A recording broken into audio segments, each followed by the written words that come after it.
I'm Scarlett, a 28-year-old who just got married last year. I met my husband, Henry, at work, and after a 2-year office romance, we tied the knot. Upon marriage, I quit my job and rented an apartment near my in-laws' place, where we started our life together as a couple. Our relationship with my husband's parents was good initially. Although there were minor hiccups right after the wedding, both my father-in-law and mother-in-law were generally kind people, and they didn't engage in typical daughter-in-law bullying. Since we didn't live together and maintained a reasonable distance, I thought we'd get along fine. However, shortly after getting married, I found myself caught up in a major incident that put my life in danger. It turned out that my seemingly gentle mother-in-law had been hiding an entirely different side of herself. In reality, from the time our marriage was decided until we officially started our newlywed life, there were constant disagreements with my in-laws. The issue arose when we went to announce our marriage, and my mother-in-law insisted on us living together. Both my husband and I wanted to spend our newlywed period alone, so we gently declined her request. However, my mother-in-law had been looking forward to living with her son after his marriage, and she lamented that her future plans had been ruined. She even cried, saying that her joy in old age had been shattered. Thankfully, my husband managed to convince her, and we avoided living together. But I couldn't help feeling anxious about how things would go with my in-laws in the future. I imagined that my forceful mother-in-law would find fault with everything I did. Perhaps she'd pressure us to have children soon. In my mind, she transformed into the stereotypical mean mother-in-law. However, my mother-in-law wasn't as bad as I had feared.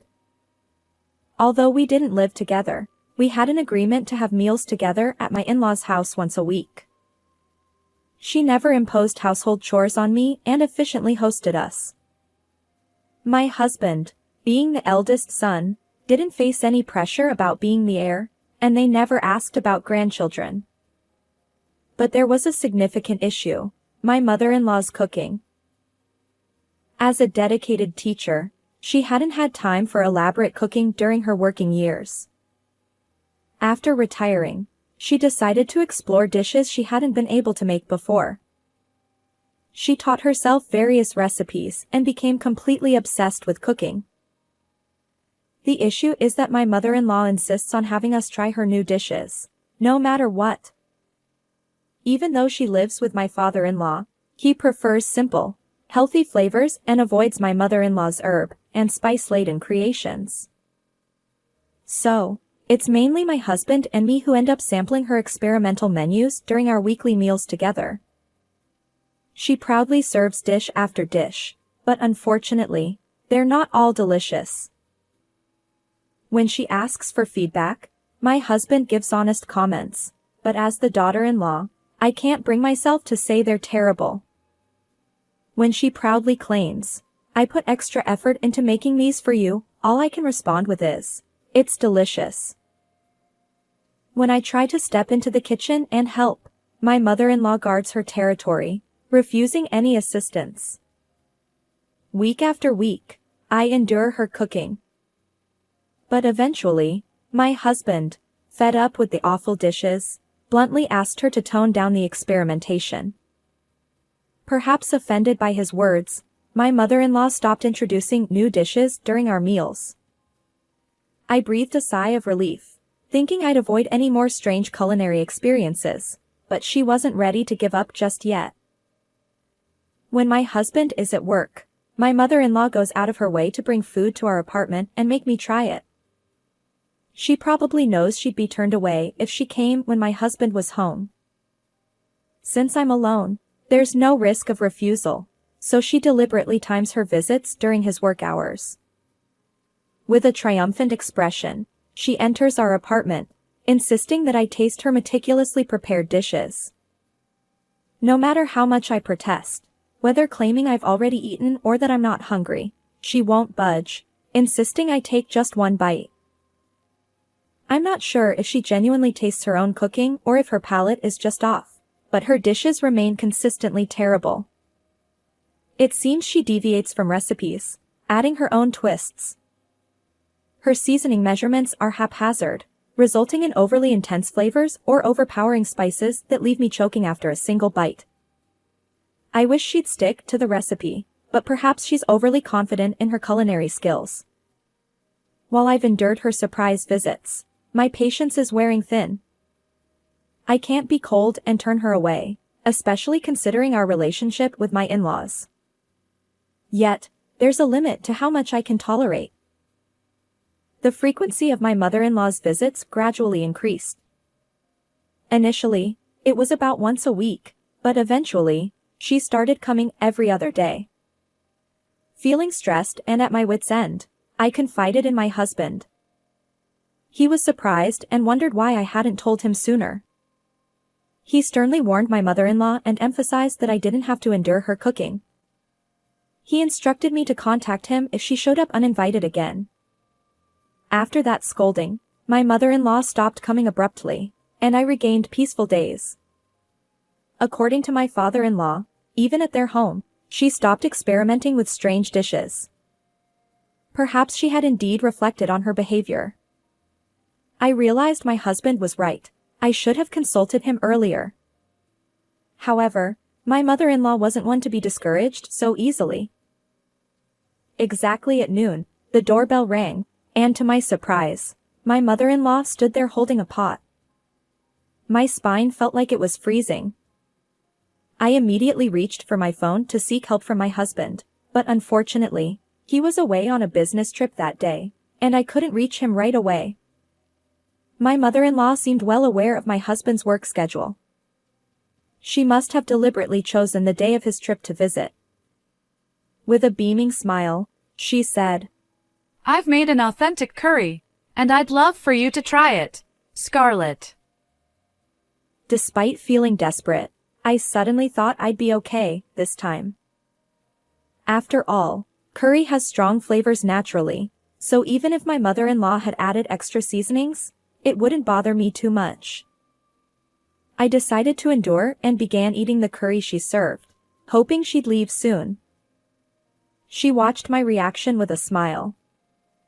The first bite tasted slightly bitter yet sweet, with a medicinal undertone, but it was bearable. I washed it down with tea. When she asked if I wanted seconds, I declined politely, claiming I was full. Satisfied that I'd eaten at least one serving, my mother-in-law left in a good mood.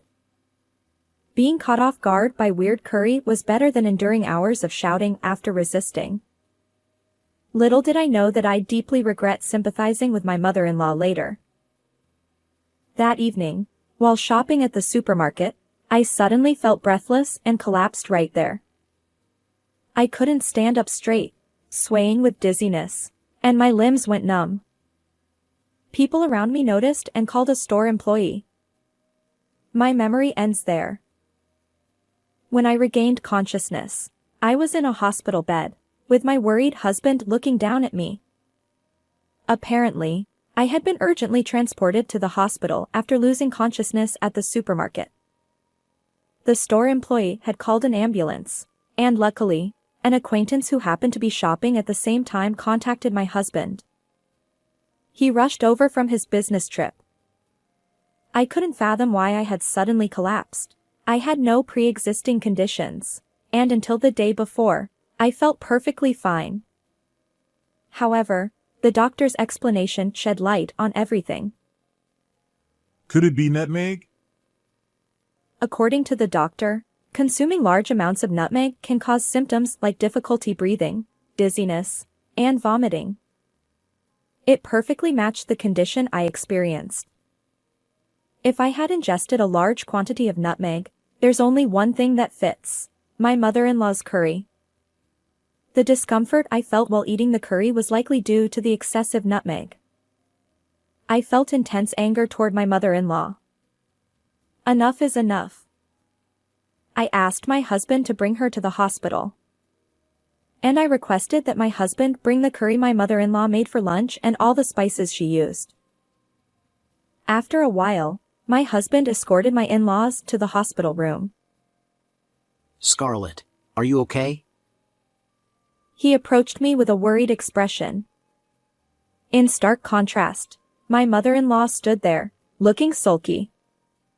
My husband showed the doctor the pot of curry he had brought, just as I had instructed. The doctor, seemingly detecting the smell, shook their head in disbelief. Why would you feed her something like this? If she had finished it, she might not have survived.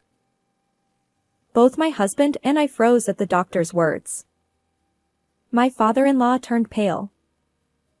However, my mother-in-law vigorously shook her head and presented an empty nutmeg jar. That's impossible. This is what I used in the dish.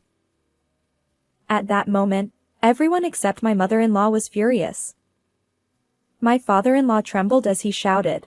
What have you done? My husband joined in. Because of you, Scarlett was almost killed. Putting an entire jar of nutmeg in curry. How absurd! He lunged at my mother-in-law, but she deftly evaded his grasp. Oh, come on. It was just a little too much spice. No need to get so worked up. She pursed her lips, showing no signs of remorse. The doctor then explained in detail about the toxicity of nutmeg. Excessive nutmeg consumption has even led to fatalities in children. Nutmeg can cause symptoms like the ones you experienced: difficulty breathing, dizziness, and vomiting. Ingesting more than 0.17 ounces can be toxic. The jar of nutmeg my mother-in-law used contained 0.53 ounces, far beyond the safe limit. If I had followed her suggestion and eaten more curry, it could have been disastrous. However, my mother-in-law stubbornly denied any wrongdoing. But Scarlett is perfectly fine now. It's not my fault. Maybe her health was just poor that day. She even had the audacity to complain.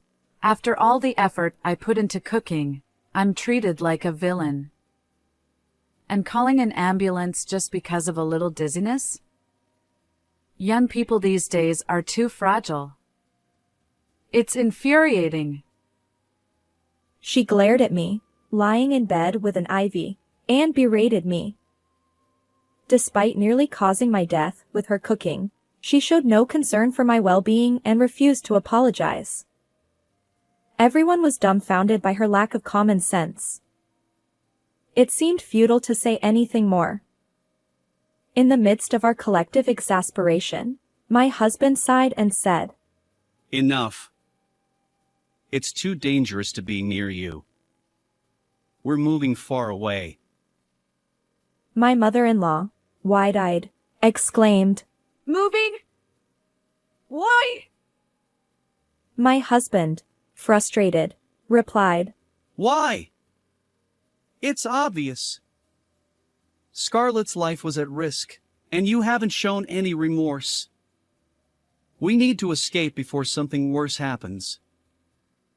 His words resonated with me. I wholeheartedly agreed. We needed to distance ourselves from my mother-in-law before it was too late. Then, my mother-in-law muttered, her shoulders trembling. How could you, Henry? I thought we'd be living together soon. I was dumbfounded by her words. It turned out my mother-in-law had intended to move in with us. Living together and being served poisonous meals every day, no number of lives would be enough to endure that. My patience snapped. I mustered my strength and sat up, shouting at her, Enough! How long will you avoid taking responsibility? You're the only culprit here. Coexisting is out of the question. I don't want to see your face anymore. Consider our ties severed. My forceful words surprised my mother-in-law. Scarlett, please. Can't you forgive me? She approached my bed, seemingly trying to appease me, but my father-in-law intervened, grabbing her arm. She was then dragged out of the room. Fortunately, I recovered smoothly and was discharged from the hospital 2 days after being admitted. While I was in the hospital, my husband diligently prepared for our move, and as soon as I was out, we relocated to an apartment near his workplace. Later, I learned from my father-in-law that my mother-in-law genuinely believed that adding copious amounts of nutmeg would improve the taste. Apparently, she thought all those questionable dishes she'd served were made with love. Knowing that my mother-in-law didn't harbor murderous intent initially brought some relief, but her one-sided affection had become a nuisance. Moreover, her lack of remorse, even after my hospitalization due to her cooking, disqualified her from ever stepping foot in the kitchen again. Ultimately, it seems I was merely her convenient taste tester for poison. Cutting ties with her was definitely the right decision. After settling into our new place, my father-in-law visited our apartment to apologize once more. He hadn't eaten much of my mother-in-law's cooking, so he was unaware of how terrible it tasted. He expressed his intention to prevent any further harm by ensuring my mother-in-law never cooked again. In reality, she hasn't set foot in the kitchen since that incident. Losing her only hobby has left her quite despondent, but it's a consequence of her own actions. I'm glad to hear that despite the early troubles in my marriage, there was a joyful event 6 months after moving to my new home. I became pregnant. Both my husband and I had been eager for a child, and when the pregnancy was confirmed, we celebrated together. My father-in-law is also looking forward to the grandchild's arrival. Moving forward, I hope to enjoy a peaceful life with my husband and our baby. How was this story for you? And thank you for considering subscribing to our channel. Let's meet again in the next video.